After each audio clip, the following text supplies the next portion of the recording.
નારણપુરાના ચામુંડાનગરમાં gas cylinder blast થવાની એક ઘટના સામે આવી રહી છે। ગેસ સિલિન્ડર બ્લાસ્ટની ઘટનાથી ઘરના 5 સભ્યો ગંભીર રીતે દાઝ્યા છે। ઈજાગ્રસ્તોને સ્થાનિકો દ્વારા તાત્કાલિક 108ની મદદથી સિવિલ હોસ્પિટલ ખસેડવામાં આવ્યા। તો બ્લાસ્ટ થતાં જ ઘરનો દરવાજો તૂટી ગયો હતો। આસપાસમાં આવેલા 2 મકાનોના બારી બારણાના કાચ પણ તૂટ્યા હતા। ફાયર વિભાગે આગ પર કાબુ મેળવીને વધુ તપાસ હાથ ધરી છે। મળતી વિગતો અનુસાર વહેલી સવારે ચામુંડાનગરમાં ગેસ લીકેજનો ફાયર વિભાગને કોલ મળ્યો હતો, પરંતુ ફાયરની ટીમ ઘટનાસ્થળે પહોંચી તે પહેલા જ સિલિન્ડર બ્લાસ્ટ થઈ ગયો હતો।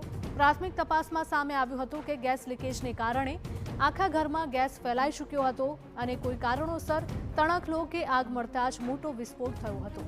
હાલ 5 લોકો સારવાર હેઠળ છે અને વિસ્ફોટથી મકાનને પણ મોટું નુકસાન થયું છે।